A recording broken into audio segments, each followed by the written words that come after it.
अस्सलाम वालेकुम नाज़रीन, उम्मीद है आप सब खैरियत से होंगे और जहाँ भी होंगे खुश होंगे। अल्लाह ताला आप लोगों पे अपना फजल करे। नाज़रीन, ये वीडियो मेरे लिए बहुत इंपॉर्टेंट है क्योंकि ये मेरी पर्सनल लाइफ की वीडियो है जो मैं आपके साथ शेयर करने लगा हूँ कुछ बातें।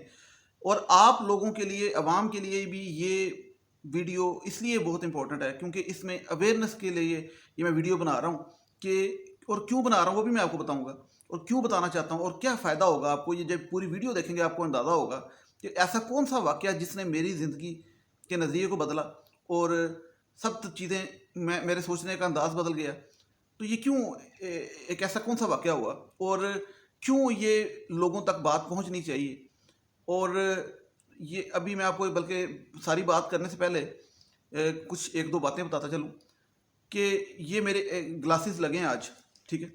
और मैं कोई 15-20 दिन पहले मेरी काफ़ी तबीयत ख़राब थी, आंखें मतलब मुझे नज़र नहीं था सही आ रहा, करीब का भी दूर का भी, एक आंख से करीब का नज़र नहीं था आ रहा, एक आंख से दूर का नज़र नहीं था आ रहा सही।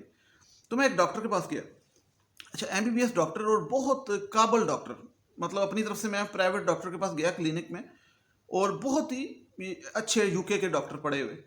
लेकिन वो जितने अच्छे पढ़े लिखे डॉक्टर थे उतनी उनके पास गाड़ियाँ कोठियाँ भी थी। लेकिन जब मैं उनके पास गया तो वो मैंने देखा कि जो मरीज़ हैं उनसे प्राइवेट फीस ले रहे हैं अच्छी खासी, लेकिन मरीज़ एक एक सेकंड बाद बाहर आते जा रहे हैं। तो मैं सोच रहा था ये क्या कर रहे हैं, मरीज़ों को कैसे चेक कर रहा है। खैर जब मेरी बारी आई तो मैं अंदर गया, तो वो मैं बैठ गया, आंखों वाली मशीन जो होती है उसके साथ बैठ गया। तो मैंने मास्क पहना हुआ था, तो मास्क को मैंने ऐसे वैसे पकड़ा सेट करने के लिए।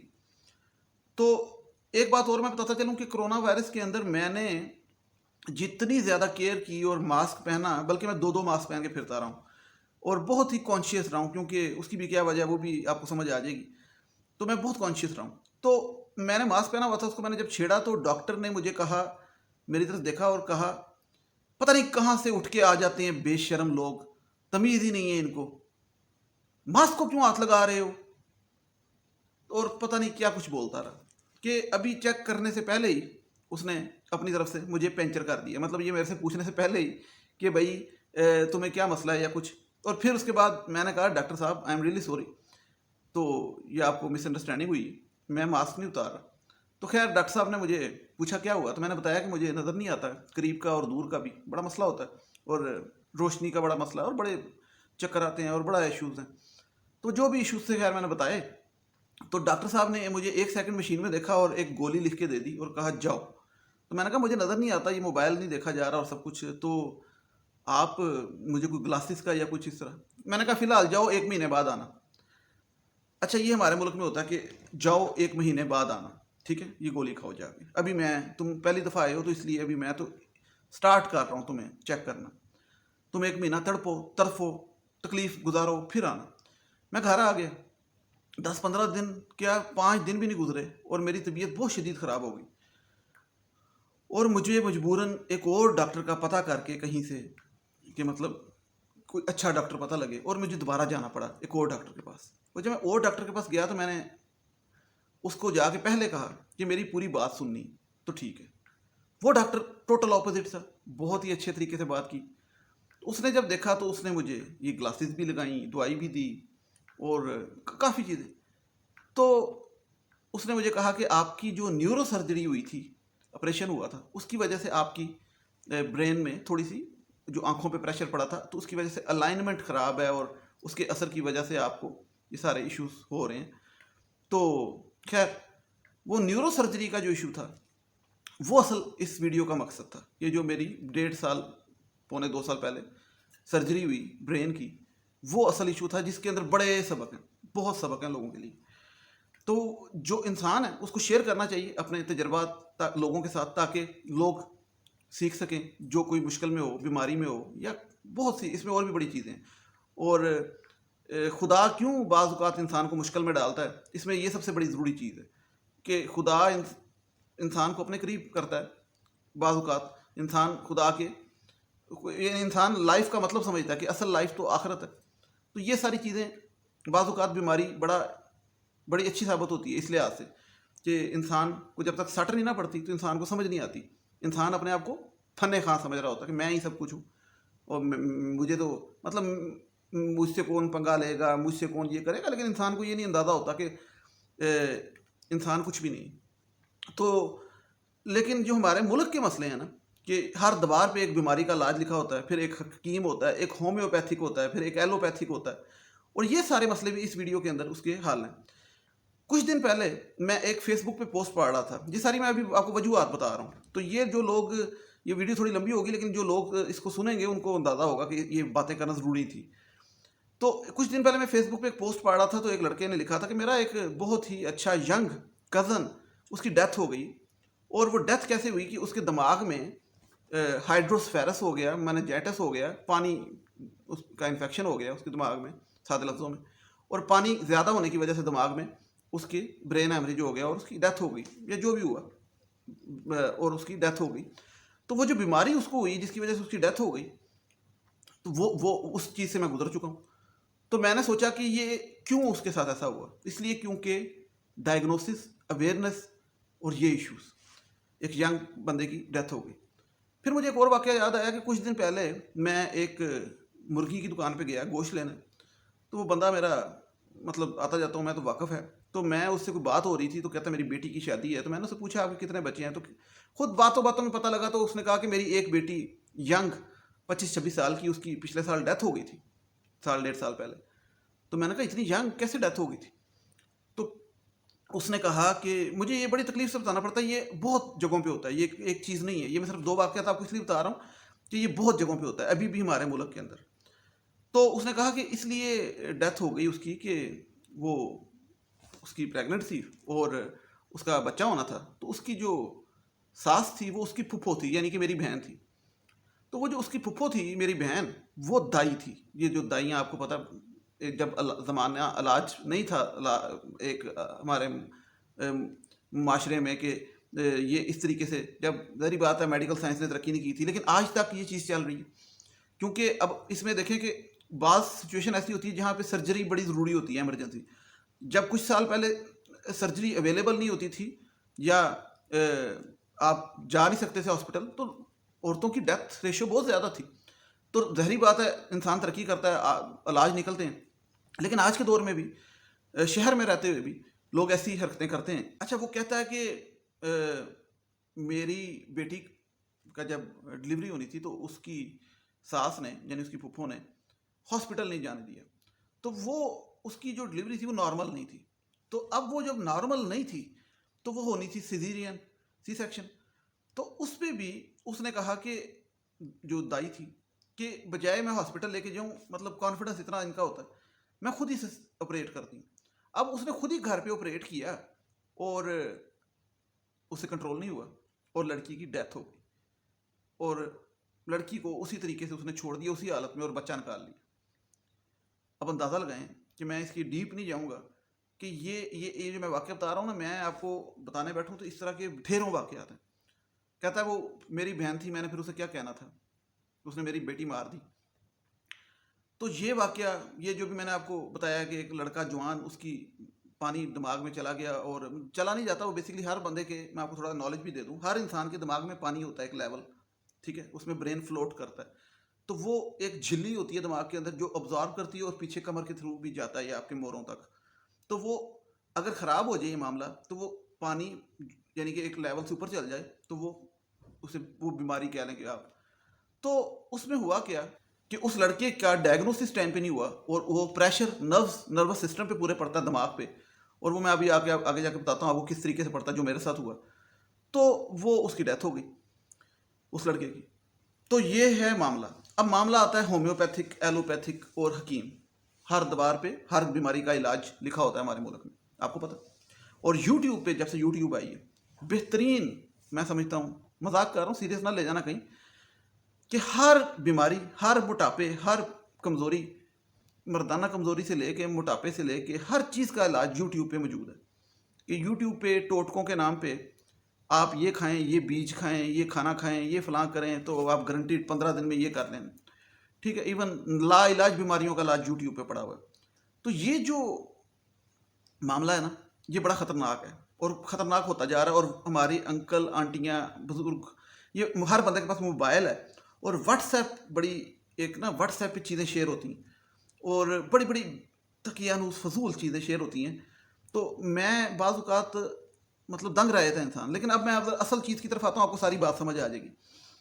तो मैं ये क्लियर कर दूं कि बीमारियां के इलाज होम्योपैथिक में भी होते हैं, लेकिन होम्योपैथिक एक तरीका इलाज है। जिस तरह तरीका इलाज आज से 100 साल पहले कुछ और था, 200 साल पहले कुछ और था, इंसान ने तरक्की की, साइंस ने तरक्की की और मेडिकल साइंस ने तरक्की की और बड़ा बड़ा कुछ निकल आया, बड़े बड़े इलाज निकल आए। लेकिन होम्योपैथिक इलाज एक मखसूस चीज़ों का इलाज है, हर चीज़ का नहीं।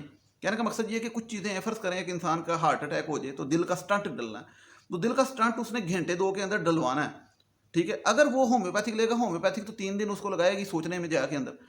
तो ये मतलब कहना चाहिए कि होम्योपैथिक उस चीज़ के लिए आप नहीं लेनी, ठीक है। लेकिन हमारे मुल्क में क्या होता है, अच्छा मैं हुआ बीमार किस तरीके से मेरे साथ हुआ ये कि मैं पहले पहले सबसे पहले मेरे साथ क्या होना शुरू हुआ, ये अवेयरनेस के लिए भी मैं आपको बता रहा हूँ क्योंकि ये बीमारी थोड़ी रेयर है, ज़्यादातर बच्चों में या बुजुर्गों में होती है, जवानों में कम ही होती है। मेरे साथ हुआ ये कि मेरा ये हाथ सुन्न हो गया, ठीक है। उसके बाद मेरी ये टांग सुन्न हो गई, ये हिस्सा बॉडी का। उसके बाद मुझे फील होता था कि मेरा हाथ ये ऐसे सुनना है, यानी कि फीलिंग नहीं आती इस पर। खैर मैं देखता था क्या मामला है। फिर उसके बाद मेरे ना ये यहाँ से पट्ठे अकड़ जाते थे।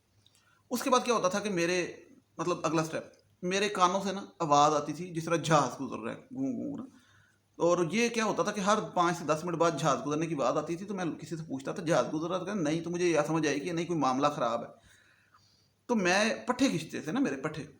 अब पट्ठों से मुझे लगा कि शायद मे भी असाबी कमज़ोरी है या कुछ इस तरह। तो जब बंदा बात करता कहीं किसी से दोस्त यार से, तो हर बंदा मशवरा देता है हाँ पट्ठों की कमज़ोरी है ये, तो कोई ऐसी दवाई खाओ जो कीम की या कोई इस तरह की चीज़ होती। तो सबसे पहले मैंने वो कोई ताकत की दवाई ली। खैर वो नहीं असर हुआ और मेरी वो चीज़ बढ़ती गई। उसके बाद मुझे बाकायदा मशवरा दिया गया फैमिली के अंदर से भी कि होम्योपैथिक डॉक्टर के पास जाओ, और होम्योपैथिक डॉक्टर के पास जाओ क्योंकि मतलब कोई ऐसा बुखार नहीं है, कुछ नहीं। अच्छा होम्योपैथी के पास गया तो मैंने उसे कहा कि यार मेरे ना, मैंने जाना नहीं चाहता था लेकिन मैंने कहा टेस्ट करते हैं, और मैंने ये सोच के गया कि अगर तो ये मेरी गलती है या जो भी है, क्योंकि मैं खुद बीमार था, मैं परेशान था। लेकिन ये सोच के गया कि 1 दिन के अंदर या 2 दिन के अंदर फ़र्क पड़ना आना शुरू हुआ तो मैं इस पर मतलब नहीं करूँगा, मतलब मैं दूसरे डॉक्टर के पास जाऊँगा। तो जब मैं गया तो उसने मुझे क्या किया कि मैंने कहा ये गर्दन मेरी अकड़ी है, ये जिस्म मेरा सुन्न है और मेरे साथ इस तरह इशूज़ हैं, आवाज़ें आती कानों से।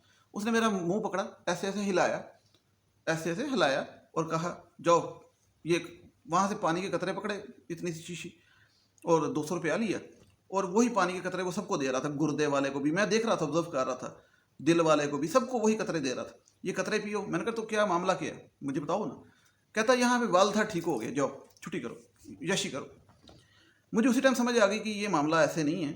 खैर मैं चला गया और उसके बाद अगले दिन मेरी तबीयत तो खैर ठीक नहीं हुई और मेरी तबीयत मज़ीद बिगड़ने लग पड़ी, काफ़ी दिन हो गए थे। मैं चला गया एलोपैथिक डॉक्टर के पास और अच्छे डॉक्टर के पास। जब एलोपैथिक डॉक्टर के पास गया और उसे मैंने जाके बताया तो उसने मुझसे पूछा कि आपकी टांग भी सुनना है, यानी कि राइट बॉडी पूरी सुनना है। मैंने कहा हाँ जी, ये फीलिंग नहीं आती मुझे, यानी कि ठंडे गर्म की या ऐसे, मतलब जिस तरह आप समझ सकते हैं सुनना है, नम्बनेस जिसे कहते हैं।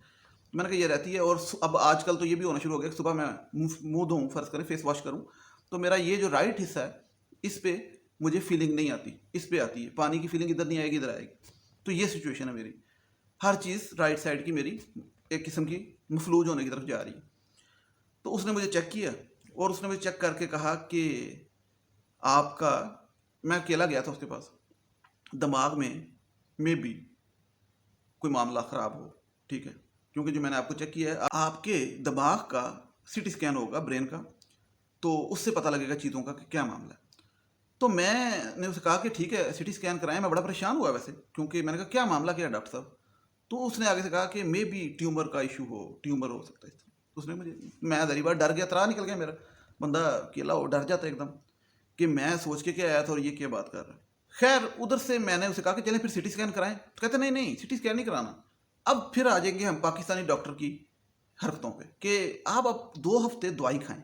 मैं दवाई लिख के दे रहा हूँ, वो दवाई किसी काम की नहीं होती। वो दवाई क्या थी कि वो इसके सिम्टम्स दूर होते हैं कि नहीं होते, मतलब वो मुझे रिलैक्सेशन की, डिप्रेशन की, इस किस्म की दवाई दे दी, ठीक है। और ये जो कानों की आवाज़ आती थी ना मुझे, ये भी मैंने सब बताई। तो ये बीमारी होती है टिनिटस। लेकिन ये टिनिटस जो बीमारी है, कानों से जो आवाज़ आती है और पट्ठे अकड़ जाते हैं, तो ये बेसिकली किसी और वजह से होती है। लेकिन वो उस वजह से होती है, उसको पकड़ने की बजाय वो उस टिनिटस की दवाई दे रहा है और इस चीज़ की दवाई दे रहा है सिम्टम दूर करने की। तो 2 हफ्ते, अब 2 हफ्ते बहुत ज़्यादा टाइम होता है किसी चीज़ के अंदर, कोई इतनी बीमारी पल रही है खौफनाक, तो आप उसको डिले करते जाएं। खैर मैं उधर से भी सेटिस्फाई नहीं हुआ, मैंने कहा सिटी स्कैन कराएं काइंडली। उन्होंने कहा नहीं इस तरह नहीं हो गया, और डॉक्टर सिटी स्कैन रेफर करता है, फिर सिटी स्कैन वाले उस हिसाब से सिटी स्कैन करते हैं। अब मैं खुद जाके सिटी स्कैन वाले को तो नहीं कह सकता कि मशीन पे जाके मेरा सर का सिटी स्कैन कर दो, मगर डॉक्टर रेफर करता है इसको किस तरीके से करना, क्या करना, जो भी करना है। तो मैं वहाँ से चला गया और दवाई खानी शुरू कर दी, और 2 दिन गुजरे, मेरी तबीयत मज़ीद ख़राब हो गई। अब मेरी मज़ीद ख़राब हो गई तो घर वालों ने, क्योंकि अब मैं होम्योपैथिक से भी आया, एलोपैथिक से भी आ गया, और मेरे साथ क्या होना शुरू हो गया कि मैं अब थोड़ा थोड़ा डिंगा होना शुरू हो गया। साफ लफ्ज़ों में डिंगे से मुराद कि मैं बैठता था तो ऐसे बैठता था कि ये मेरी हिस्सा ख़त्म होता जा रहा था, कि मैं ऐसे बैठा होता था, और खड़ा होता था तो वो भी ऐसे होता था खड़ा, और चलता था तो थोड़ा थोड़ा लड़खड़ा के चलना शुरू हो गया। मतलब मैं अब लड़खड़ा के चलना शुरू हो गया 2 दिन के अंदर, और मज़ीद काम ख़राब हो गया। अब मुझे कहा गया जी कि आपके पास ये, चूँकि डॉक्टर ने लिखा है सिटी स्कैन और वो रेफ़र भी नहीं किया, तो क्या किया जाए। तो अब किसी और अच्छे डॉक्टर के पास जाएंगे, लेकिन उससे पहले एक दफ़ा सब ने मशवरा दिया ना, आपको पता है घर वाले क्या करें, हमारे अवेयरनेस का इशू है।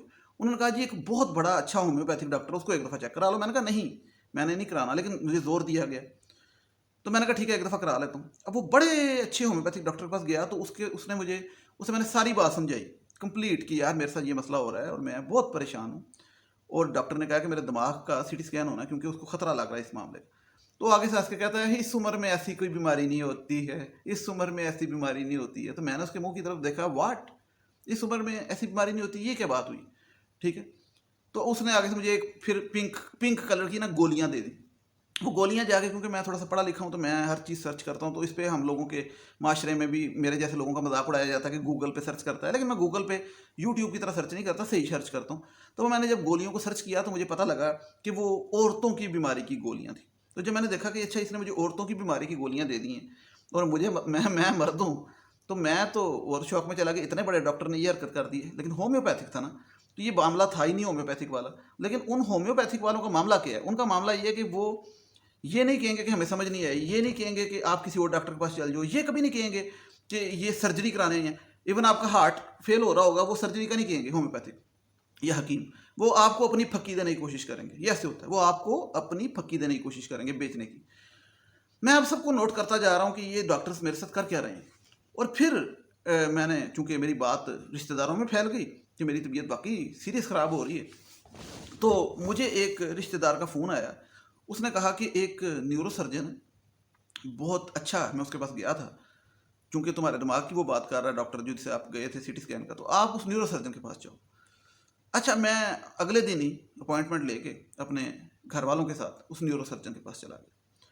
उस न्यूरो सर्जन के पास गया और उसे जाके मैंने फिर बताया कि मैं 3-4 डॉक्टरों से होके आ रहा हूँ और मेरी तबीयत बिगड़ती जा रही है, तो काइंडली आप अपना तजर्बा ना कीजिएगा पहले दिन से कि ये तो अभी पहली दफ़ा आया है, तो इसको पहले चाय पिलाता हूँ, बिस्कुट खिलाता हूँ। मतलब कि पहले इसको कहूँगा कि अच्छा ये गोलियाँ फको जाके 2 हफ्ते, फिर आना, और फिर ये इस तरह।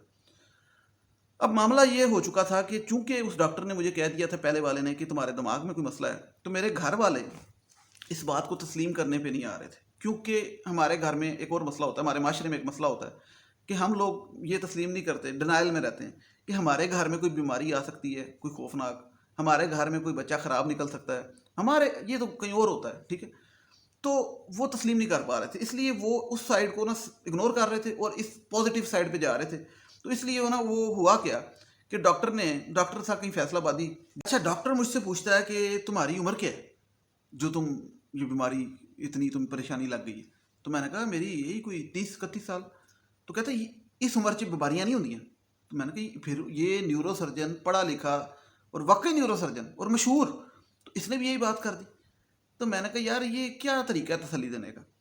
तो खैर उसने ना अपने तरीके से मुझे चेक किया। उसने कैसे किया, उसने मुझे कहा खड़े हो जाओ। मैं खड़ा हुआ, उसने कहा मुठ्ठियाँ बंद करो, आंखें बंद करो, और उसने मेरे यहाँ से दबाया और उसने मुझे कहा चक्कर आ रहे हैं। मैंने कहा नहीं। अब वो मुझे चेक क्या कर रहा था कि उसका एक अपना तरीका था, तजर्बा था कि ट्यूमर का चेक कर रहा था।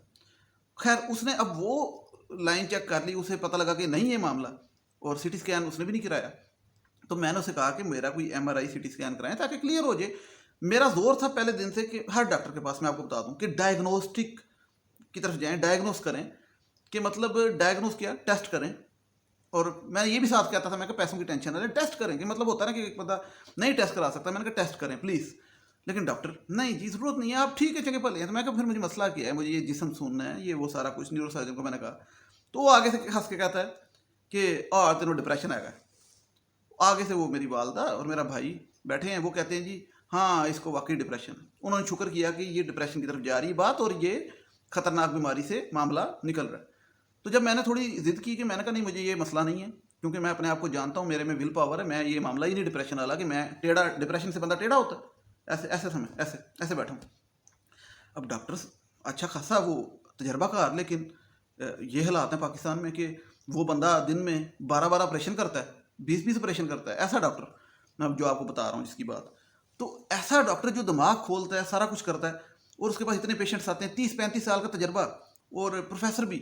तो मैंने उसे, मैं क्योंकि यार ये बंदा मुझे डिप्रेशन में क्यों डाल रहा है, और उसने मुझे इतनी 2 गोलियां डिप्रेशन की, स्ट्रेस की और एंग्जाइटी की लिख के और नींद की भी दत्थे बना के दे दी, और कहता है कि जी 15 दिन खाओ, अगर ठीक हो गए तो ठीक है, नहीं हो गए तो आ जाना। वही हरकत।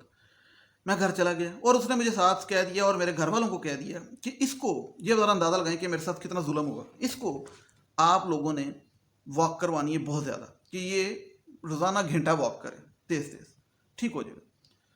अब जो मेरी असल एक्चुअल बीमारी थी ना, एक्चुअल बीमारी जो अभी तक डायग्नोस नहीं थी हुई, उसमें मैं आपको बताऊं, उसमें वॉक बहुत ख़तरनाक थी, मतलब उसमें वॉक बहुत ख़तरनाक थी, और मुझे डॉक्टर ने कह दिया कि इसने वॉक करनी। अब हुआ कि मैं घर आ गया और मैंने दवाई खानी शुरू की, और नशे में होता था क्योंकि वो एंग्जाइटी की दवाइयाँ, डिप्रेशन की दवाइयाँ, और ऊपर से मेरा भाई और मेरी वालदा कह रही जाओ भाई वॉक पे जाओ। और मैं वॉक करने जा रहा हूँ और मैं आधे रास्ते में जाता था और मेरी टांगें लड़खड़ानी शुरू करती थी, और मैं बाकायदा गिर जाता था और मेरी आंखों के आगे अंधेरा आ जाता था, और मैं बाकायदा गिरा हूँ कई दफ़ा। और मैं घर आके उनको कहता था कि मेरे से नहीं चला जा रहा, मैं तो, वो कहते तुम्हें आदत नहीं है, तुम्हें चलने की आदत नहीं ना, इसलिए यही तो बात है, तुम्हें चलने की आदत नहीं है, यही तो मसला है। अब मैं एक ग्रोन अप 30-31 साल का बंदा, मैं एक बात कर रहा हूँ, मेरी बात को बिलीव ही नहीं कर रहा। मैं उन्हें कह रहा हूँ कि मुझे कोई मसला है ख़तरनाक, कुछ भी ऐसा है कि जो कभी डायग्नोस नहीं हुआ, आप काइंडली मेरी सपोर्ट करें। कोई सपोर्ट नहीं कर रहा, नहीं तुम्हें डिप्रेशन है, सोचते हो, तुम बहुत सोचते हो, स्ट्रेस है तुम्हें। इवन मेरे घर वालों ने ये बात की और मैंने बाद में उनको सुनाई, मैंने कहा ये देख लें बाप। तो डॉक्टर के खैर उन्होंने कहा कि चलो 15 दिन की दवाई दी है ना, खाओ, आराम आने में टाइम लगता है, वॉक करो। और मेरे सिम्टम्स बढ़ते गए, मैं ऐसे होता गया, ऐसे होता गया, बिल्कुल यकीन करें। और बैठा होता था ऐसे ऐसे ऐसे बैठा होता था, लिटरली मैं आपको बता रहा हूँ। और मेरे ये पूरा जिस्म सून होता जा रहा था, और डॉक्टरों के पास भी जा रहा हूँ। अब अच्छा मुझे बताएं और बंदा क्या करे। बंदा डॉक्टर के पास जाएगा, चलो जी शुरू में थोड़ा हुआ, होम्योपैथिक गया, फिर एलोपैथी के पास गया जो MBBS डॉक्टर, उसके बाद न्यूरो सर्जन के पास मैं चला गया, और मैं किधर जाऊँ, और मैं किधर जाऊँ, ठीक है। लेकिन मामला क्या है, मामला ये है कि हमारे मुल्क में, या क्या लें कि मोस्टली इलाकों में, सबसे पहले छोटी चीज़ से शुरू किया जाता है डायग्नोस करना, बुखार से। असल मैं जो समझता हूँ कि इंसान को पहले बड़ी चीज़ों को रूल आउट नहीं करना चाहिए, पहले डायग्नोस कर लेना चाहिए, MRI CT स्कैन की कोई बड़ी बीमारी तो नहीं, फिर छोटी पे आना चाहिए। क्योंकि आपको एक बात बताऊँ, इवन कैंसर के अंदर भी इंसान को बुखार चढ़ता है, लेकिन अगर वो बुखार की गोलियां खाता रहे तो वो इसलिए स्टेज 4 पे पहुंच जाए। तो कहने का मकसद ये है कि कई कैंसर में ऐसा होता है कि आपको सिम्टम्स बहुत लेट आते हैं। तो डायग्नोस्टिक का जो इशू है ना, डायग्नोस्टिक का, वो पूरी दुनिया में, लेकिन पाकिस्तान में बहुत ज़्यादा है। यहाँ पे इस तरीके से होता है कि CT स्कैन MRI का मामला इस तरीके से। गवर्नमेंट की तरफ जाऊँ कि गवर्नमेंट हॉस्पिटल्स में क्या होता है, वो तो बात ही अलग है, वो भी करते हैं, लेकिन फिलहाल मैं अपनी तरफ आ जाऊँ कि हुआ क्या कि मेरी तबीयत मज़ीद ख़राब होनी शुरू हो गई, और मुझे बाकायदा नींद भी मेरी उड़ गई, और नींद की गोलियां खा के सोना शुरू हो गया, ठीक है। और मैं जब चलता था तो फिर मेरी वॉक ऐसी हो गई कि मैं एक तो टेढ़ा चलता था, बिल्कुल टेढ़ा, और मुझे लोग कहते थे कि, इवन मैं आपको एक बात बताऊँ, ये एक फ़न भी समझ लें बेशक, कि मैं एक दिन दुकान पे गया जहाँ से मैं सौदा वगैरह लेता था। तो वो जो बंदा मुझे जानता था, दुकान वाला, तो जब मैं चल के उसके पास जा रहा था तो मुझे कहता है वो तीनों क्यों है, नशा करना शुरू करता ही। मैं क्या मतलब, चरस पी रहे हैं, नशा कर रहे हैं। मैं कि हो गया है, कहता है इंज डिंगा डिंगा क्यों नशइयाँ वंगर चोर रहे हैं। तो मैं घर गया, मैंने घर वालों को कहा, मैंने कहा कि मुझे दुकानदार कहता है कि तू नशई है, तू चल किस तरह रहे हैं, बिल्कुल इस तरह लड़खड़ा के, इस तरह इस तरह इस तरह। तो मैंने कहा आप लोगों को नज़र नहीं आ रहा? तो कहते हैं आ रहा है, लेकिन ये डिप्रेशन है तुम्हारा। वो डॉक्टर ने नहीं कहा, इतना बड़ा डॉक्टर, न्यूरो सर्जन, उसने कह दिया। अब मामला ये है कि घर वालों का भी क्या कसूर, एक इतना बड़ा डॉक्टर, वाकई बड़ा डॉक्टर, न्यूरो सर्जन, वो ये बात कर दे। खैर 15 दिन बाद दोबारा गए, और 15 दिन बाद मैं सोच के गया कि उसे कहूँगा कि भाई मेरा इलाज कर प्लीज़। 15 दिन बाद दोबारा गए, दवाई खा के उसे मैंने कहा मुझे कोई फ़र्क नहीं पड़ा। उसने फिर मुझे चेक चुक किए, फिर मैंने उसका MRI करा, तो आगे से पता क्या कहता है कि मेरे घर वालों को ਇਹਦਾ MRI करा लो, मेरे को शर्त ला लो अंदरों कुछ शै नहीं निकलनी, ਤੁਹਾਡੇ पैसे जाया जाने ने। अब यानी कि उस डॉक्टर था कहीं फैसलाबादी, शायद जुगसे में मारता था, तो वो कहता है कि इसके MRI करा लो, इसके अंदर से कुछ नहीं निकलना, आपके पैसे जाया जाने। मतलब ये सोच के आपके पैसे, और मैंने लिटरली डॉक्टर को कहा कि पैसों की फिक्र ना करो, तुम लिख दो, रेफर कर दो कि जिस चीज़ का भी कराना है, क्योंकि MRI भी डिफरेंट किस्म के होते हैं, और जो भी कलर्ड भी होते हैं, कलर डॉपलर भी होते हैं, दूसरे भी होते हैं, या जो भी CT स्कैन, तो हम लोग तो नहीं, और वैसे भी आगे पूछते हैं। तो मैंने कहा तुम रेफर कर दो। तो कहते हैं कि यार बात यह है कि आपकी ना मैं दवाइयाँ चेंज करता हूँ, अब देखना असर कैसा होता है आपको। उसने मुझे दवाइयाँ चेंज करके दी और कहा कि महीने बाद आना। मैं घर आ गया, बड़ा कुछ हुआ, मैं बड़ा पिटा, मेरे घर वालों ने भी इस दफ़ा उसे कहा कि इसको चेक करें, लेकिन उसने नहीं। फिर हम सोचते थे किसी और डॉक्टर के पास जाएं, लेकिन हम ऑलरेडी 3-4 डॉक्टर्स के पास हो चुके थे, और एलोपैथिक भी, होम्योपैथिक भी, न्यूरोसर्जन भी। खैर मैं वापस आ गया और मैंने फिर दवाई खानी शुरू की, वॉक करनी शुरू की, और मेरी तबीयत मज़ीद बिगड़ती गई। और महीने का उसने टाइम दिया था। और एक अब इंटरेस्टिंग बात जो आने वाली है बीच में, वो ये कि 10-15 दिन गुजर गए और मेरी तबीयत मज़ीद बिगड़ गई। और वो सिम्टम्स क्या थे मेरी एंड पे तबीयत के, वो मैं आपको बताऊंगा। हुआ क्या कि मेरी सिस्टर की शादी थी 1 हफ्ते बाद, ठीक है। अब ज़रा अंदाज़ा लगाएं कि कितनी बंदा तकलीफ से गुजरता है। 1 हफ्ते बाद मेरी सिस्टर की शादी थी, पहले की डेट रखी हुई थी, और मेरी हालत यही थी। तो घर वालों ने प्रोग्राम बनाया शॉपिंग का। मैं चूँकि नहीं था निकलता, मैं अपना, उन्होंने कहा था अपने आप कंट्रोल करो, ठीक करो। तो मैं चला गया शॉपिंग पे उनके साथ। तो वहाँ जब मैं शॉपिंग पे मॉल में गया, तो मैं वहाँ पे ना ऐसे करके खड़ा हुआ था, बिल्कुल ऐसे खंबा टेढ़ा करके, क्योंकि घर में तो, घर तो छोटा होता है, उसमें नहीं इनको अंदाज़ा होता होगा शायद। तो वहाँ पे मेरे भाई ने देखा कि ये तो बिल्कुल टेढ़ा खड़ा है। तो उसके बाद जब मैं चल रहा था ना, तो ऐसे चल रहा था जिस तरह नशेइयों से भी ऊपर, ऐसे ऐसे करके। तो ये एक्चुअली होता क्या था कि हम घर के अंदर जो थोड़ा फासला होता था, वहाँ पे मैं सही चल लेता था, और वहाँ पे मुझे नहीं, मैं जब थोड़ा ज़्यादा चलता था तो मेरे पे प्रेशर पड़ता था दिमाग पे, तो ज़्यादा चलने से प्रेशर पड़ता था इसलिए जब शॉपिंग मॉल गया तो वहाँ पे ये चीज़ खुल के सामने आई। तो इन्होंने जब देखा, और ज़ाहिर बात है कि बीमारी बढ़ भी गई थी, ज़्यादा भी हो गई थी।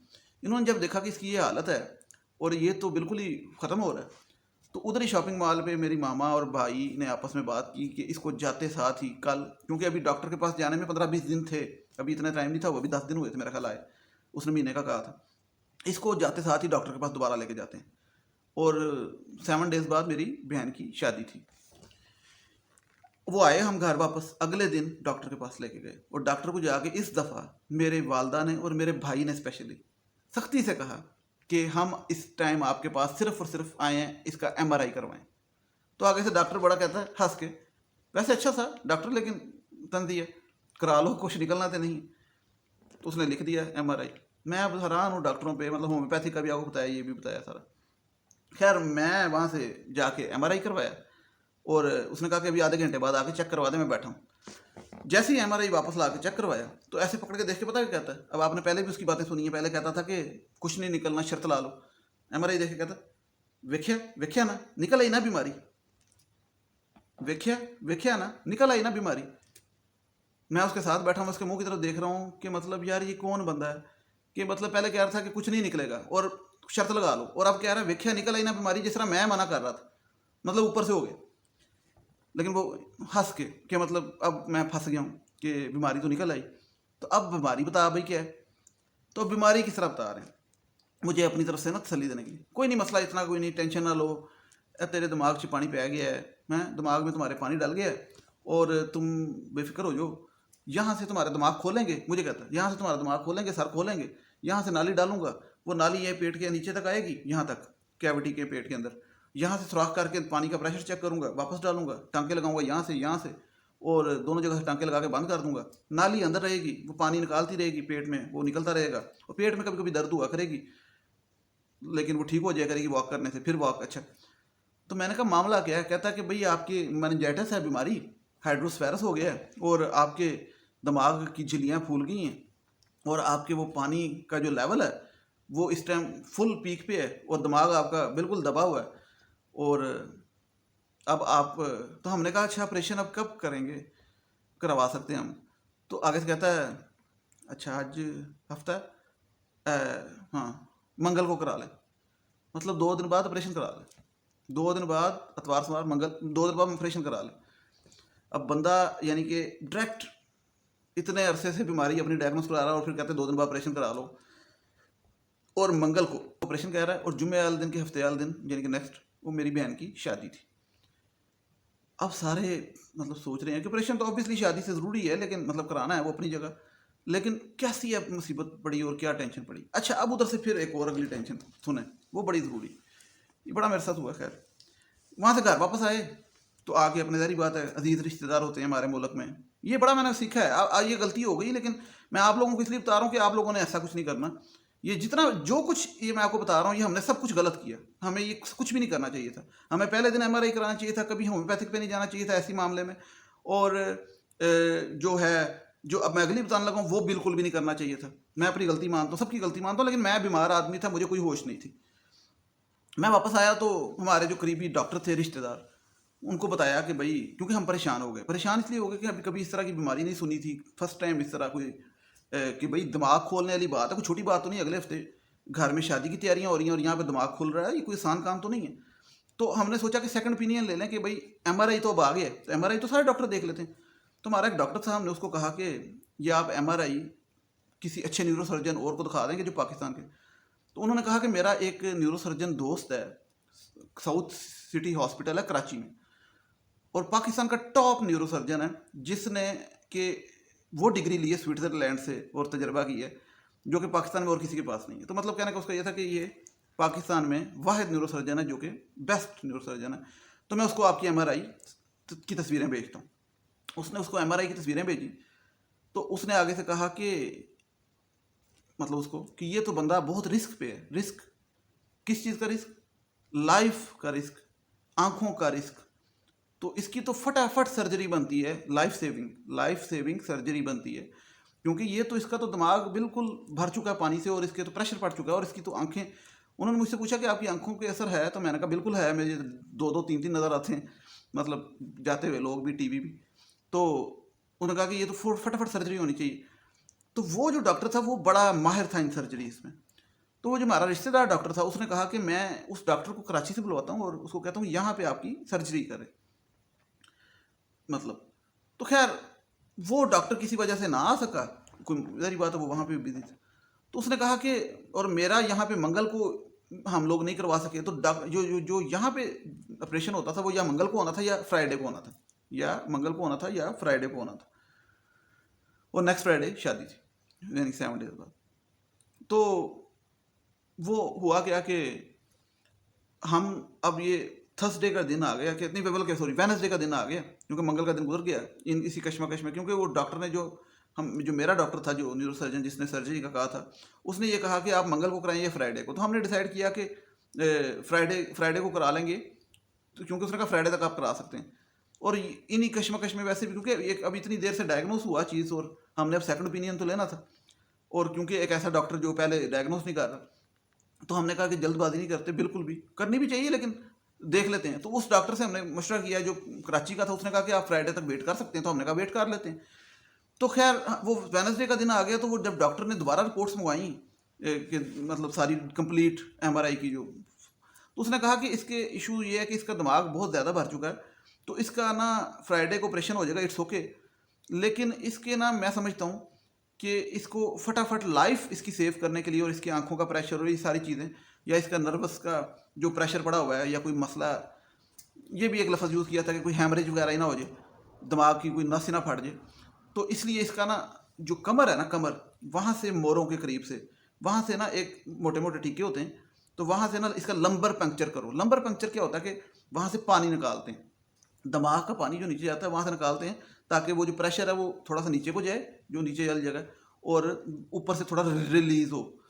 अब वो जो प्रोसीजर है ना उसके बड़े साइड इफेक्ट्स हैं, और वो इन्होंने किया भी किया कि मेरे साथ 3 बड़े बड़े टीके, इतने इतने बड़े बड़े टीके वो उन्होंने पीछे से निकाल दिए लाइफ सेविंग के क्या है कि वो बेसिकली तो वो फ़ायदा था, लेकिन उसके साइड इफेक्ट्स बहुत थे। साइड इफेक्ट ये थे कि वो मैं उस कंडीशन में चला गया कि उन्होंने मुझे कहा कि आपके साथ ये होगा कि मैं कॉन्टीन्यूस पेन में चला गया, सर दर्द शदीद, सर फट रहा है और वॉमिटिंग और सर फट रहा, और मैं कुछ खा नहीं सक रहा। अब ये वेडनेसडे का दिन है और अब आपको मैं सिर्फ बात खत्म कर देता हूँ। फ्राइडे तक मैं वॉमिट करता रहा और मैंने खाना बंद कर दिया, पानी भी पीता था, निकाल देता था, और सर दर्द। और फ्राइडे को मैं गया हॉस्पिटल और डॉक्टर को जाके बताया मेरे भाई ने कि इसका लंबर पंक्चर किया। तो उसने कहा क्यों किया, जाहिर बात उसने कहना था। उसने कहा कि जब मैं जुम्मे को ऑपरेशन कर रहा था तो उसने भाई ने कहा कि वो उनको दूसरे डॉक्टर को लगा कि ये रिस्क है तो बेहतर है कर लीजिए। उसने कहा चलो हाँ रिस्क तो था लेकिन नहीं कराना चाहिए था क्योंकि मैंने ऑपरेशन करना है। तो भाई ने कहा अब इसको वॉमिट भी हो रही है तो इसकी सर्जरी कैसे होगी, क्योंकि वॉमिट वाली कंडीशन में सर्जरी और ये सारा, और ये 2 दिन से भूखा है और इसने कुछ नहीं खाया और इसका पानी भी निकला हुआ है पीछे से, लंबर पंक्चर भी हुआ है और सारा इसका दर्द कर रहा है शदीद। और कोई अच्छा ऐसा सारा दर्द था कि मेडिसिन असर नहीं करती थी। ये मैं आपको मजे की बात बताऊं, जो आपके पेन किलर के इंजेक्शन होते हैं ना, वो भी आपके पेन किलर के इंजेक्शन भी मुझे लगे दो तीन, लेकिन सर दर्द ठीक नहीं हुआ। ऐसी तकलीफ थी और मैं चीखें मार रहा था सर दर्द से। और सिर्फ एक कंडीशन होती थी कि मैं लेट जाऊँ तो मेरे सर दर्द ठीक होता था और ये तबीयत ठीक होती थी, बैठूंगा साथ ही दर्द शुरू हो जाता था। वो एक लंबी बहस है। बहरहाल खैर वो उसने कहा कि इसकी सर्जरी तो आज ही होगी और डॉक्टर ने मैं चला गया जुम्मे वाले दिन हॉस्पिटल और एडमिट हो गया, कमरा ले लिया और डॉक्टर ने कहा कि शाम को इसकी सर्जरी होगी। और ये मतलब डॉक्टर उस दिन सुबह से शाम तक उसने कोई 10 से 20 सर्जरीज की। मतलब वो बहुत इस लिहाज से मैं आपको बता दूं कि काबिल डॉक्टर था कि वो तजर्बे के लिहाज से भी और बहुत हर किस्म की न्यूरो सर्जरी भी और ये बोन मैरो की भी और ये मोरों की भी और हर किस्म की सर्जरीज करता था। तो मैं घर से गया और ये अब ज़रूरी जो मैं बातें बताने वाला हूँ कि मुझे क्या फ़ील हो रहा था। मेरी उस टाइम तक 2 दिन से मैंने कुछ खाया नहीं था, मुझे वॉमिट भी आ रही थी, मेरे सर में भी दर्द थी और जो बाकी सिम्टम्स थे कि मेरी आधी बॉडी नंब थी और बिल्कुल सुन थी और मैं बिल्कुल ऐसी कंडीशन में था कि मुझे लग रहा था मैं ख़त्म बिल्कुल। तो मतलब मैं बिल्कुल लाचार, कमज़ोर, और चलने के लिए भी मुझे सहारा लेना पड़ रहा था अपने भाई का, मैं उसको पकड़ के चल रहा था। तो जिस तरह एक इंसान बुजुर्गी में लाचार फील करता है ना, मतलब, और बीमार हो भी, तो मेरी वो कंडीशन थी कि मैं 80 साल का बुजुर्ग शायद हूँ और मैं बीमार हूँ और मैं बिल्कुल लास्ट मेरी सिचुएशन थी और मैं हालांकि यंग था। तो उस टाइम मुझे फीलिंग आ रही थी कि इंसान क्या चीज़ है। इंसान अपने आप को समझता है उससे पहले कि मैं तो फन्ने खां, मैं मेरे से ऊपर कोई चीज़ ही नहीं, कोई बंदा ही नहीं, कोई मैं ही हीरो। ये मतलब इंसान की एक होती है। लेकिन वो चीज़ें जब इंसान को समझ आ रही थी कि ये लाइफ है और मैं, जाहिर बात है, मैं अब कंडीशन बयान नहीं कर सकता मेरी कंडीशन क्या थी। मैं बता रहा हूँ मेरी पूरी बॉडी सुन थी और मैं बिल्कुल ख़त्म, एनर्जी लेवल भी ज़ीरो। और मैं जब घर से गया तो हॉस्पिटल तक भी मैं वॉमिट करता गया और वहाँ जाके लेट गया। और मैं अपने, ये जो आपको बात अब बताने लगा हूँ कि मैं अपने बीवी बच्चों को, सिर्फ भाई मेरा साथ गया और मैं अपने बीवी बच्चों को साथ लेके नहीं गया। उनको कहा कि आप घर ही रहो, मैं नहीं चाहता कि मैं भी परेशान हो और आप भी परेशान हो, क्योंकि वो भी परेशान थे, सारी बात। और जो सबसे ज़रूरी बात वो ये कि मेरी बेटे की उम्र उस टाइम 3 साल थी और मेरी बेटी की उम्र उस टाइम 1 साल थी, ये जब ऑपरेशन की बात की। तो मैं अपनी बेटी को देख रहा था और मैं ये सोच रहा था, क्योंकि मैं आपको एक बात बताऊँ, ये हर इंसान, ये अब आप लोगों को लगेगा कि ये क्या बात कर रहा है, लेकिन जिसके साथ हो रही होती है वो फील कर सकते हैं। मैं 11 साल का था जब मेरे वाला साहब की डेथ हो गई थी और मेरी बहन की उम्र उस टाइम 1 साल थी। तो मैंने वो बड़ा मुश्किल वक्त गुजारा। ये जब बंदे की वालद की डेथ हो जाए ना, बड़ी चीज़ें होती हैं, माशरा हमारा बड़े तरीक़ों से तंग करता है। तो मैं हमेशा बंदे को डर लगता है, सारी बात है। और बंदा सिर्फ डरता इसलिए नहीं, मेरी बीमारी एक ऐसी बीमारी थी कि दिमाग पे इतना असर हो चुका था कि मैं ऑलरेडी डिप्रेशन में जा चुका था। और डिप्रेशन सिर्फ इस वजह से नहीं, वो एक साइकोलॉजिकल, ये नहीं आप समझे, वो एक बीमारी का हिस्सा था कि मेरे दिमाग पे इतना असर पड़ चुका था कि मैं सोचता था तो और तरह से, और कमज़ोरी भी इतनी थी। तो मैं अपनी बेटी को देख के बड़ा परेशान हुआ और मेरी बीवी ने कहा कि हम साथ चलते हैं। तो मैंने कहा नहीं, मुझे ज़्यादा टेंशन होगी, आप घर पे रहो, मैं जाता हूँ फ़िलहाल, फिर जब मेरी सर्जरी हो जाएगी तो आप लोग हॉस्पिटल आ जाना, एक दफ़ा मैं ठीक हो जाऊँ। वालदा को भी कहा कि आप घर रहें और मेरा भाई और मैं चले गए। जब हॉस्पिटल गए तो एडमिट हो गया और मेरी तबीयत बहुत ख़राब थी, शदीद। मैंने बताया मैं फिनिश, ज़ीरो कंडीशन। और भाई ने डॉक्टर से बात की कि इसकी कंडीशन बड़ी ख़राब है, वॉमिट कर रहा है और पेन भी है, तो ये कैसे सर्जरी होगी? उसने कहा सर्जरी तो इसकी लाजमी है क्योंकि ये तो मस्ट थिंग है। खैर डॉक्टर साहब ने कहा कि ये तो मस्ट है, ऑपरेशन तो इसका अभी होगा, आज ही होगा, क्योंकि इसका दिमाग अब बर्दाश्त नहीं कर सकेगा जो इसकी सिचुएशन है, तो सर्जरी तो इसकी होगी। और जो इसका लंबर पंक्चर की वजह से इसको वॉमिटिंग और साइड इफ़ेक्ट्स हो रहे हैं और सिम्टम्स आ रहे हैं, तो वो इशू क्रिएट करेंगे। लेकिन उसका नुकसान ये होगा कि जब अब इसकी सर्जरी होगी तो इसको 7 से 8 दिन काफ़ी इसकी तबीयत ख़राब रहेगी सर्जरी के बाद, तो साइड इफ़ेक्ट्स होंगे, तो लेकिन सर्जरी तो करनी पड़ेगी। खैर भाई ने उससे बात की कि ठीक है तो करें आप सर्जरी, कोई टेंशन की बात नहीं है अगर। तो मैं वहाँ एडमिट, और शाम का उसने टाइम दे दिया कि शाम को इसकी होगी, और ड्रिप लगा दी मुझे और टीके शीके लगने शुरू हो गए जो भी है। वैसे मैं अंदर से भूखा था, लेकिन अब ऐसा हुआ कि सर्जरी से कुछ थोड़ी देर पहले, मतलब आधा घंटा पहले, मेरी घर से मेरी वालदा, मेरी वाइफ और मेरे बच्चे, दरी बात, वो दोनों आ गए हॉस्पिटल। अब वो आ तो गए और तबीयत मेरी शदीद ख़राब थी। उनको देख के मैं खुश भी हुआ, परेशान भी हुआ कि मैं थोड़ी देर बाद मेरी सर्जरी होने वाली है। तो बिल्कुल जब मुझे लेके जाने लगे ऑपरेशन थिएटर, तो मेरी वाइफ ने मेरे सामने मेरी बेटी को किया कि वो ऐसे ना पकड़ाना कि प्यार करने के लिए। तो मैंने उसे कहा कि साइड पे करो यार, क्योंकि मुझे इतनी तकलीफ़ हो रही थी और मुझे परेशानी हो रही थी। और मैंने सोचा कि अब सर्जरी के बाद आऊँगा, ठीक हो के फिर से देखूँगा, शुक्र करूँगा खुदा का कि बच गया और कुछ होने से पहले। तो क्योंकि वो कंडीशन बहुत, उसके मामला काफ़ी ख़राब हो चुका था, तो उनको मेरे से अपने बीवी बच्चों को देखा भी नहीं जा रहा था, क्योंकि मेरे से वो मज़ीद मुझे ज़्यादा डिप्रेशन हो रहा था। वो आप समझ सकते हैं क्यों हो रहा था, मैंने आपको थोड़ा समझाया। खैर ये मैंने सोचा कि मैं वापस आके इनको मिलूँगा, ये इस उम्मीद से मैं चला गया, और वो वहीं पे बैठे रहे मेरे कमरे में जो हॉस्पिटल का था, मेरा रूम था प्राइवेट।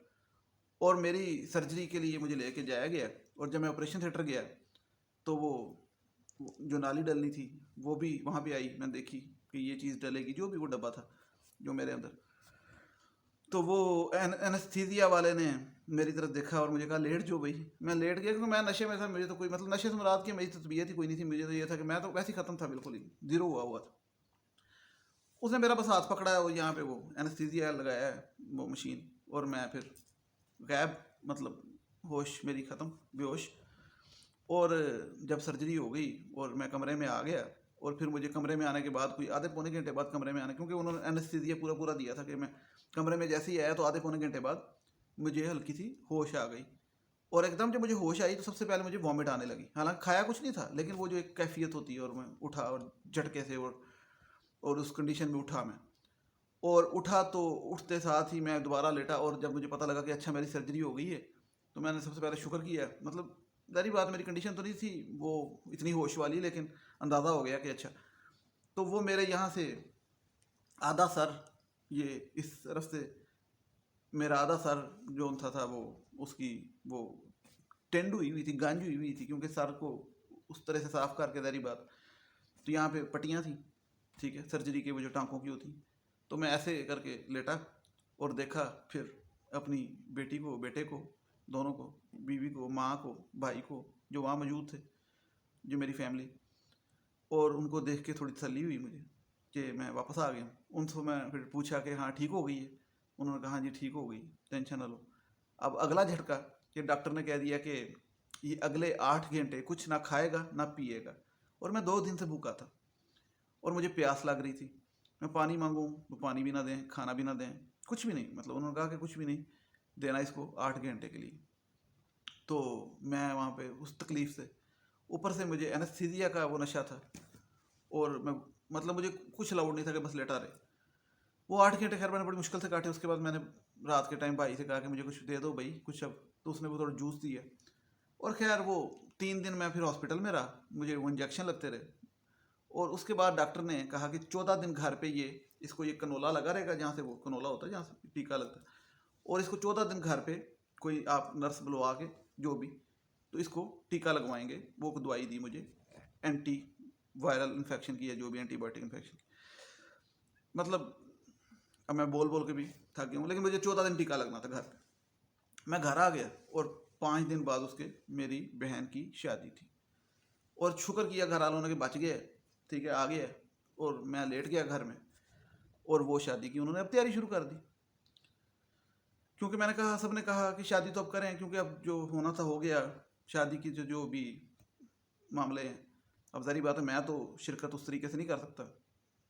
खैर मैंने की शिरकत इस तरीके से कि कुछ 10 के मिनट के लिए मेहंदी पे गया था शायद, और मतलब मेहंदी के फंक्शन में बैठा गया, मतलब 10 मिनट बस स्टेज पे गया पॉइंट।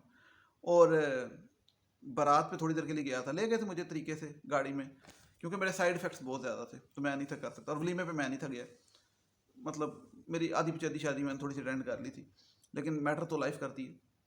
खैर उसके जो साइड इफेक्ट्स थे वो बहुत सवेयर थे। वो सवेयर इसलिए थे, एक तो लंबर पंक्चर की वजह से, दूसरा डायग्नोस देर से होने की वजह से इतना असर हो चुका था कि मेरी आंखों पे असर पड़ चुका था, मेरे दिमाग पे असर पड़ चुका था, मेरे जिस्म पे असर पड़ चुका था, असाब पे असर पड़ चुका था। और जो सबसे ज़्यादा असर पड़ चुका था वो ये कि मैं डिप्रेशन में जा चुका था। दिमाग पे इस किस्म का असर पड़ चुका था कि मैं ऑटोमेटिक डिप्रेशन में जा चुका था कि, और उससे ज़्यादा जो ख़तरनाक चीज़ थी कि मुझे गुस्सा बहुत आता था। इतना गुस्सा आता था कि मैं बात ख़त्म करूँ तो मैं बताऊँ आपको कि मैंने अंडरटेकर की तरह एक दफ़ा शीशा तोड़ दिया, वो जो खिड़की का पूरा शीशा होता है, गुस्से हाथ मार के। कि मैं इतना गुस्से में चल जाता था, इतना तकलीफ़ में होता था और गुस्से में। और फिर मैं आहिस्ता आहिस्ता निकला कैसे बाहर इन चीज़ों से। एक तो बीमारी का असर ख़त्म हुआ, सर्जरी का और सारा, लेकिन असल चीज़ ये कि मैंने ज़िंदगी को पहचानना शुरू किया। क्योंकि मैं जो अपने आप को ऑपरेशन से पहले कुछ समझता था कि मैं कुछ हूँ, तो मुझे पता लगा कि इंसान कुछ नहीं है। इंसान तो खुदा की एक मखलूक है और लौट के जाना है, और असल ज़िंदगी आखिरत है। तो ये बातें फिर मुझे समझ आनी शुरू हुई, और मैं फिर, आप समझ सकते हैं कि इंसान इबादत की तरफ जाता है फिर, और खुदा के करीब होता है, और फिर इंसान के दिल को सुकून होता है। और जो कि फिर मुझे हुआ। ये नहीं कि मैं फैक्ट बताऊंगा आपको कि दवाइयों ने कभी असर नहीं दिया, ये इन चीज़ों ने दिया।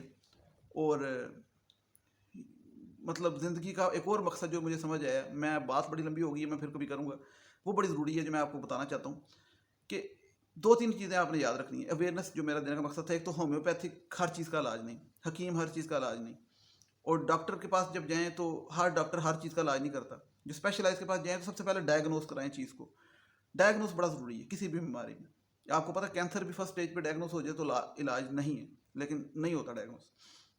तो जो सबसे ज़रूरी चीज़ समझ आती है ना इसमें, वो ये आती है कि एक होता है माजी, एक होता है हाल, एक मुस्तकबिल, पास्ट, प्रेजेंट और फ्यूचर। तो हम लोग अक्सर, ज़्यादातर लोग या पास्ट में रहते हैं या फ्यूचर का सोचते हैं। और मैं क्या करता था पहले, मैं पास्ट में तो नहीं रहता था, मेरी आदत है, मेरी हमेशा से आदत है, मैं पास्ट में नहीं रहता, पास्ट को मैं छोड़ देता हूँ। मतलब जो स्पेशली बुरा पास्ट है, मैं आगे का सोचता हूँ। तो मैं पहले ये करता था कि प्रेजेंट का और फ्यूचर का सोचता था। हर बंदा फ्यूचर का सोचता है, लेकिन इन सारे चीज़ों ने मुझे एक चीज़ समझाई जो आप शायद ना समझ सकें, कि ना पास्ट कुछ होता है ना फ्यूचर कुछ होता है, प्रेजेंट होता है इस लाइफ की। अगर बात करें, फ्यूचर सिर्फ आखिरत है, मतलब उस लिहाज से आप सोच सकते हैं कि क़यामत की क्या तैयारी की, आखिरत की क्या तैयारी की, अगले जहान की क्या तैयारी की। लेकिन जो इस लाइफ की अगर आप बात करें तो इस लाइफ में सिर्फ प्रेजेंट होता है। प्रेजेंट से मुराद के वो जो कहते हैं ना कि कल किसने देखा, तो ये एक फैक्ट है कि जो लाइफ है उसको अच्छे से गुजारें, उसका लाइफस्टाइल अच्छा होना चाहिए। लोग जोड़ते रहते हैं ना, ये चीज़ इससे समझ आती है, इसका कोई फ़ायदा नहीं। और जो माजी लेके बैठे रहते हैं उसका भी, जो आपकी ज़िंदगी है ना उसको एंजॉय करें, सीधी सी बात है, हलाल तरीके से उसको एंजॉय करें और उसको जिएं, और अगली ज़िंदगी की तैयारी करें। ये जो फ्यूचर से मुराद है कि प्लानिंग हम बहुत ज़्यादा करनी शुरू हो गए कि हर चीज़ की, और कल की खबर नहीं, ठीक है। तो फ्यूचर मैं क्यों बात ये कर रहा हूँ, क्योंकि खुदा ताला ने कहा है, खुदा ताला कहता है कि जिस शख्स के पास एक दिन का खाना मौजूद है ना, अगर एक दिन का खुराक मौजूद है, तो वो इंसान अपने आप को दुनिया का खुशकिस्मत इंसान समझे, क्योंकि बहुत से लोगों के पास वो भी नहीं। तो ये जो कॉन्सेप्ट है ना जो खुदा ने दिया है, ये प्रेजेंट का है, फ्यूचर का नहीं है। कि मतलब कल की फिक्र ना करो, आज का खाना है, आप शुक्र करो कि ये बड़ी बात है। लेकिन हम लोग ऐसे नहीं करते, बैंक बैलेंस हर चीज़, मतलब आपको पता है फ्यूचर होना चाहिए, फ्यूचर प्लानिंग मैं खुद कहता हूँ, लेकिन जिस लेवल पे हम लोग करते हैं वो ठीक नहीं। और जो पल ज़िंदगी के गुजार रहे होते हैं, वो पल हम अपने आने वाले फ्यूचर जिसका हमें पता भी नहीं है उसके लिए वो पल ख़राब कर देते हैं, वो लम्हे ख़राब कर देते हैं, वो फैमिली टाइम ख़राब कर देते हैं, मतलब आपने जो अपने बीवी बच्चों के साथ टाइम गुजारना है, जो अपनी बीवी को टाइम देना है, वो आप ख़राब कर देते हैं। जो आप अपने अपने बच्चों को टाइम देना है, वो आप ख़राब कर देते हैं। लाइक बहुत से लोग बाहर नौकरी करने जाते हैं और सारी उम्र बाहर गुजार देते हैं, एक एक दिन का सोच के कि शायद कल आएंगे, कभी आ जाएंगे, और सारी उम्र उनके बीवी बच्चे यहाँ पे यतीमी की और बेवाई की ज़िंदगी गुजार, मतलब बीवी बेवा होती है और बच्चे यतीम होते हैं, बंदा बाहर होता है। कहने का मकसद ये कि जो सारी उम्र बाहर रहते हैं और 30-35 साल रह के बीच में साल बाद आते हैं, मिल के चले जाते हैं और आके बच्चे उनके बगैर रहते हैं, यानी कि जो फैमिली को टाइम देने वाला होता है वो नहीं, और ये इतनी सी ज़िंदगी गुजर जाती है। तो वो उनको बाद में समझ आती है, समझते हैं, पछताते भी हैं, लेकिन उसका फ़ायदा क्या? तो ये बात मैं इसलिए कर रहा हूँ कि जो लाइफ आपके पास मौजूद है उसको अच्छे से गुजारें, आगे का करें प्लान, लेकिन आगे पे इतना ज़्यादा मुनसर ना हो कि जो है वो भी ना आप खो दें। इसका एक और कॉन्सेप्ट है, ये भी खुदा ही कहता है कि शुक्र करो। शुक्र से मुराद ये कि खुदा का शुक्र हर हाल में अदा करो। तो हाल से मुराद प्रेजेंट होता है कि जो भी आपकी कंडीशन राइट नाउ है उसमें खुदा का शुक्र अदा करो। फ्यूचर की बात उसमें नहीं आती। तो शुक्र से मुराद ये है कि आई होप सो को आप समझ सकते हो कि ये मैंने जो बात समझी कि आज के दिन का खाना है तो कल के खाने की फिक्र ना करो। तो जो अभी लाइफ है उसको गुजारें अच्छे से। और बातें बहुत सी हैं और इतनी लंबी बात कर ली, काफ़ी लंबी वीडियो, इतनी लंबी तो कोई भी नहीं बनाता, और मैं जितना बोल रहा हूँ मैं तो कमाल ही कर गया हूँ, मतलब इतना लंबा बात कर गया हूँ। बातें अभी भी ख़त्म नहीं हुई, ये अभी समझ लें आधी बातें हैं। मैं फिर कभी दोबारा बातें करूँगा आपके साथ, ये वाली शेयर अगर आप चाहेंगे तो करूँगा और भी बातें। लेकिन फ़िलहाल मैं आप लोगों से यहाँ पे माजरत हूँ, बहुत लंबी वीडियो हो गई, इजाज़त चाहता हूँ। और जो समझना चाहता है इंसान वो मेरी बातों से समझ सकता है कि मैं क्या कहना चाहता हूँ, क्या समझाना चाहता हूँ, कि आपको क्यों शेयर किया, कि आप क्या सीख सकते हैं। बहुत सी गलतियाँ इसमें मेरी सबकी। तो बहरहाल अल्लाह ताला आप सब पे अपना फजल करे। मुझे नेक्स्ट वीडियो तक इजाज़त दीजिएगा। टिल देन टेक केयर, अल्लाह हाफिज़, थैंक यू सो मच। अगर किसी ने एंड तक वीडियो देखी है तो चैनल सब्सक्राइब कर दीजिएगा। Thank you so much.